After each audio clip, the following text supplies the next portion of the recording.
नमस्कार. मी पुष्पलता जगताप आणि तुमचं माझ्या यूट्यूब चॅनलमध्ये खूप खूप स्वागत आहे. मित्रांनो, आजच्या व्हिडिओमध्ये आपण पाहणार आहोत, जर म्हातारपणी सुखात राहायचे असेल तर या 15 गोष्टी तुम्ही आयुष्यात अंगीकारा. चला तर मग जाणून घेऊया कोणत्या आहेत त्या 15 गोष्टी. जर म्हातारपणी सुखात राहायचे असेल ना, तर हे सिक्रेट्स आजच जाणून घ्या. तुमच्या स्वतःच्या कायम स्वरूपाच्या निवासस्थानीच राहा, जेणेकरून तुम्हाला तुमचं आयुष्य स्वतंत्रपणे जगता येईल. आयुष्यात खूप साऱ्या जबाबदाऱ्या असतात, मुलांच्या, संसाराच्या, तरी देखील स्वतःसाठी काहीतरी बँक बॅलेन्स किंवा दागिने असे काहीतरी जपून ठेवा, जेणेकरून म्हातारपणी तेच तुम्हाला कामी येतील. आपली मुले पुढे गेल्यावर देखील आपली काळजी घेतीलच असं नसतं मित्रांनो. काही मुलं प्रामाणिकपणे काळजी घेतात देखील, परंतु सगळेच मुलं तसं नसतात. समोर गेल्यानंतर आपण असं म्हणणार नाही मी की मुलांना तुमची काळजी नसते किंवा त्यांच्या मनात तुमच्याविषयी प्रेम नसतं. प्रेम जरूर असतं मित्रांनो, परंतु वेळेअभावी कामाच्या जबाबदाऱ्या पार पाडता पाडता तुमच्याकडे त्यांचं दुर्लक्षसुद्धा होऊ शकतं, हे मान्य करायलाच हवं. आणि त्यातही काही मुलं प्रामाणिकपणे काळजी घेत असतात. अशा मुलांना माझा खरोखरच सलाम. पण असं आपण अनुभवतो की सगळीच तसं नसतात, सगळीच मुलं तसे नसतात. म्हणूनच मी इथे सांगते की स्वतःचा थोडाफार स्वार्थ साधून ठेवला पाहिजे, जेणेकरून म्हातारपणात मुलांवर, मुलीवर किंवा इतर कोणावर अवलंबून राहण्याची वेळ येणार नाही. तुमचा बँक बॅलेन्स आणि भौतिक संपत्ती तुमच्या जवळच ठेवा. आंधळेपणाने सगळी संपत्ती दुसऱ्याच्या नावे करण्याची अजिबात घाई करू नका. कारण हे कलियुग आहे मित्रांनो. धोका मिळेल हे सांगता येत नाही. कदाचित आपल्याच माणसाकडून, आपल्याच मुलांकडून.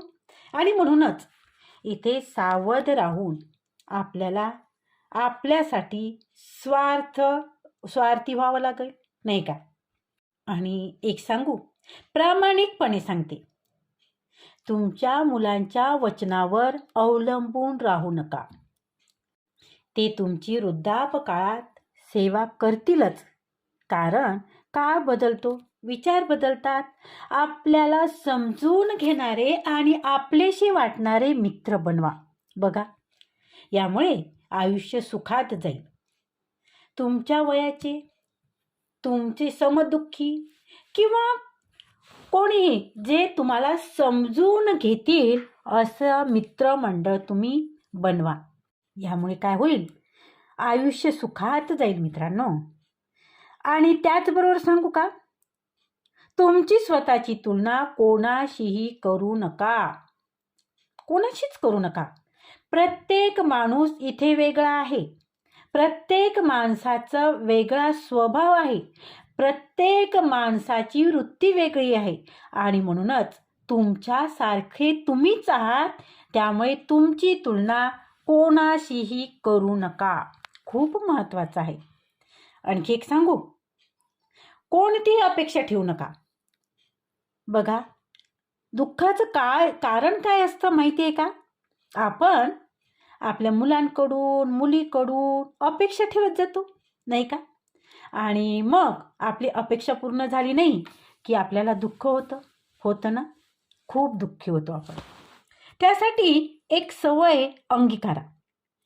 तुम्ही आजपासूनच कोणाकडूनच अपेक्षा ठेवू नका. बघा, खूप महत्त्वाचं आहे. मुलं असो, मुलगी असो, सून असो, नातेवाईक असो, कोणीही असो, तुम्ही त्यांच्याकडून अपेक्षा जर ठेवली नाही तर तुम्ही दुःखी होणार नाही. त्याचबरोबर तुमच्या मुलाच्या आयुष्यात ढवळाढवळ करू नका. त्यांना त्यांचं आयुष्य त्यांच्याच पद्धतीने जगू द्या आणि तुम्ही तुमचं आयुष्य तुमच्या पद्धतीने जगा. बघा काय होतं ना, आपण जर त्यांच्या आयुष्यात ढवळाढवळ केली तर तुमची मनःशांती हरवते. त्याचबरोबर त्यांच्या मनात तुमच्याविषयी एक कटुता निर्माण होते आणि आपल्याला हेच होऊ द्यायचं नाही. बरोबर ना? त्यामुळे त्यांच्या आयुष्यात तुम्ही ढवळाढवळ करू नका. तुमच्या पद्धतीने तुमच्या याच्यावर तुम्ही तुमचं आयुष्य जगा. आणि एक सांगू, आता मुलं मोठी झाल्यानंतर, त्यांचं लग्न झाल्यानंतर, त्यांना मुलं झाल्यानंतर त्यांना कुठलाही संस्कार शिकवायला जाऊ नका. जे काही आहे ते तुम्ही त्यांना लहानपणी संस्कार केलेच आहे, नाही का? आता तुम्ही उगीचच त्यांना शिकवायला जाऊ नका. त्यामुळे कदाचित ते तुमचा अपमान करतील, कदाचित त्यांना ते आवडणार नाही आणि म्हणूनच त्यांच्याकडे आपण काही शिकवायला जाऊच नाही. बघा पटतं का? मुलांना जेही संस्कार करायचे आहेत ना, ते लहानपणीच करा, जेणेकरून मोठेपणी तेच संस्काराने वागतील. जेव्हा माणूस मोठा होतो, त्याच्या विचाराने तो वागतो, तेव्हा त्याला दुसऱ्याचे विचार पटत नाही आणि म्हणूनच लहानपणापासूनच त्याच्या मनावर चांगले विचार करावेत. शक्य असेल तर तुम्ही मुलापासून वेगळे राहा, त्यांना त्यांचं जीवन जगू द्या. त्यांच्या खूप जवळ राहिल्याने त्यांना किंमत नसते. त्यांच्या खूप जवळ जाल तर कायमची दुरावाल. सगळ्यांचे ऐका, परंतु निर्णय मात्र स्वतःच्या विचारावरच घ्या. बघा आयुष्यात काय होतं ना, आपण याचा सल्ला त्याचा सल्ला, अनेक जण आपल्याला सल्ला देत असतात. म्हणजेच वृद्धापकाळात आपल्याला अनेक जण अशा सल्ला देतात की जेणेकरून ते सल्ला तुमच्या उपयोगी कितपत पडते हे तुम्हालाच माहीत असतं आणि म्हणून ऐका, सगळ्यांचं ऐका, परंतु निर्णय मात्र स्वतःच्या विचारावरच घ्या. नाहीतर समाजात एका घराचे दोन घर करणारे खूप मिळतील. स्वतःच्या शरीराची, मनाची आणि तब्येतीची काळजी घ्या मित्रांनो. काय होतं ना, सगळ्यात महत्त्वाचं आहे, आपलं शरीर हेच धनसंपदा आहे.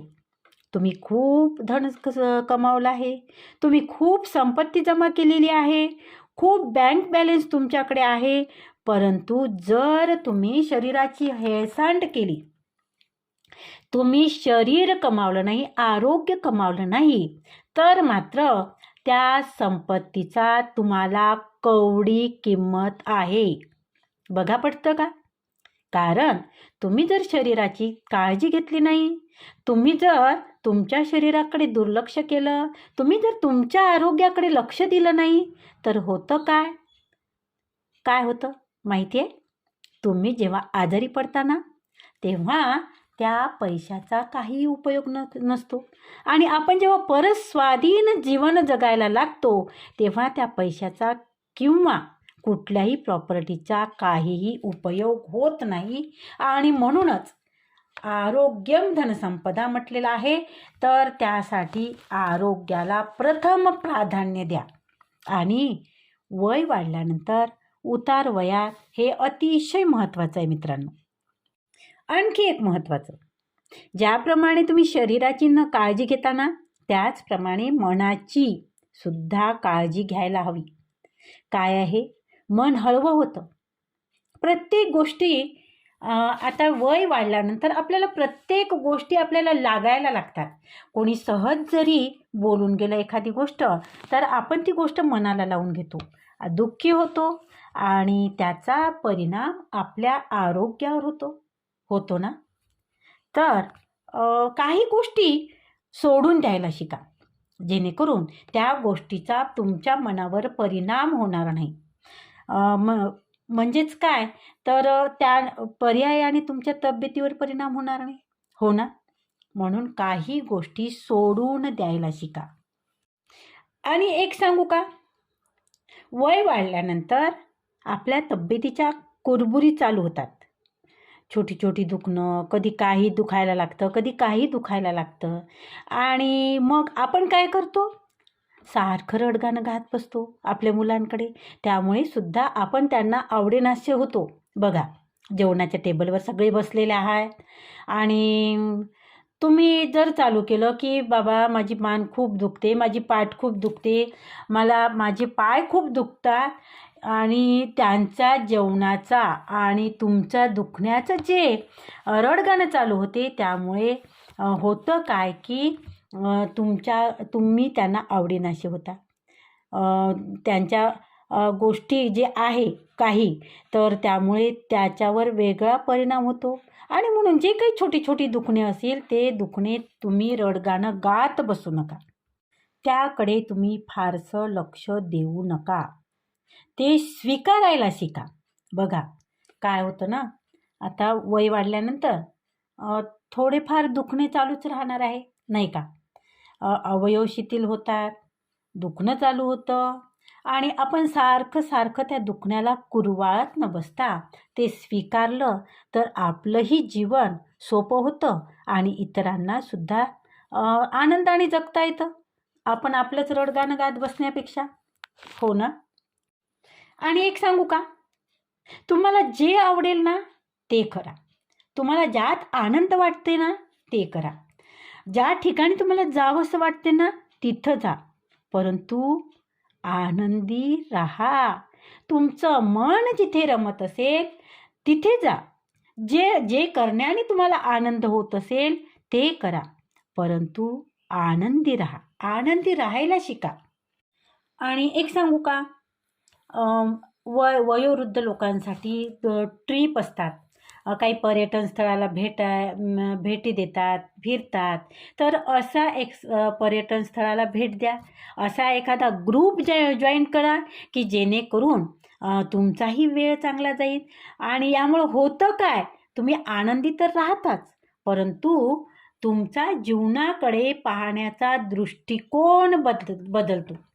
तुमच्या मनात जगण्याची इच्छा वाढते. बघा, करून बघा.